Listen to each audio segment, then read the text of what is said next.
Assalamualaikum warahmatullahi wabarakatuh. Saya Cucu Sri Hartini dari kelas 11 MIPA 1 akan memaparkan pembelajaran PAI dan BP kelas 11 bab 1, yaitu beriman kepada kitab-kitab Allah. Iman kepada kitab Allah artinya meyakini dengan sepenuh hati bahwa Allah telah menurunkan kitab kepada Nabi dan Rasulnya yang berisi wahyu untuk disampaikan kepada seluruh umat manusia. Dalam Al-Quran disebutkan bahwa Allah telah menurunkan 4 kitab kepada para nabinya, yaitu yang pertama Taurat. Taurat diturunkan kepada Nabi Musa. Yang kedua, kitab Zabur yang diturunkan kepada Nabi Daud. Yang ketiga, kitab Injil yang diturunkan kepada Nabi Isa. Dan yang terakhir, Al-Quran yang diturunkan kepada Nabi Muhammad SAW. Tersebut berisi ajaran pokok yang sama, yakni ajaran untuk mengesahkan Allah atau tauhid.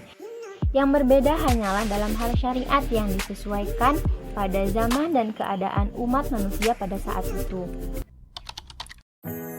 Kitab Taurat diwahyukan oleh Allah kepada Nabi Musa alaihissalam. Kitab ini menjadi petunjuk bagi Bani Israel. Isi pokok kitab Taurat dikenal dengan 10 hukum atau 10 firman yang berisi asas-asas keyakinan atau akidah dan kebaktian atau syariah. Kitab Zabur diturunkan Allah kepada kaum Bani Israel melalui utusannya yang bernama Nabi Daud alaihissalam. Ada 150 surat dalam kitab Zabur yang berisi nasihat-nasihat, hikmah, pujian, dan sanjungan kepada Allah Subhanahu wa Ta'ala. Kitab Injil yang diturunkan kepada Nabi Isa alaihissalam memuat perintah agar manusia mengesahkan Allah dan tidak menyekutukannya. Dalam kitab Injil juga menjelaskan bahwa di akhir zaman akan lahir Nabi yang terakhir, yaitu Ahmad atau Muhammad. Kitab Al-Quran diturunkan kepada Nabi Muhammad SAW melalui malaikat Jibril. Al-Quran diturunkan sebagai penyempurna kitab-kitab sebelumnya.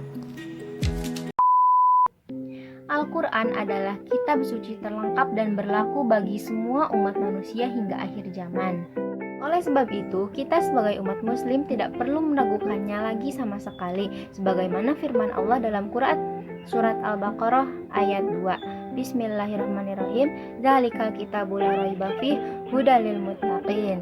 Artinya, kitab Al-Quran ini tidak ada keraguan padanya, petunjuk bagi mereka yang bertakwa. Nama-nama lain Al-Quran adalah 1. Al-Huda sebagai petunjuk, Al-Furqan sebagai pembeda, Asy-Syifa sebagai penawar, Az-Zikri sebagai peringatan, dan Al-Kitab, yaitu Al-Quran adalah firman Allah yang dibukukan. Isi Al-Quran: 1. Akidah atau keimanan, 2. Ibadah, 3. Akhlak, 4. Muamalah, 5. Qisah, dan 6. Semangat mengembangkan ilmu pengetahuan.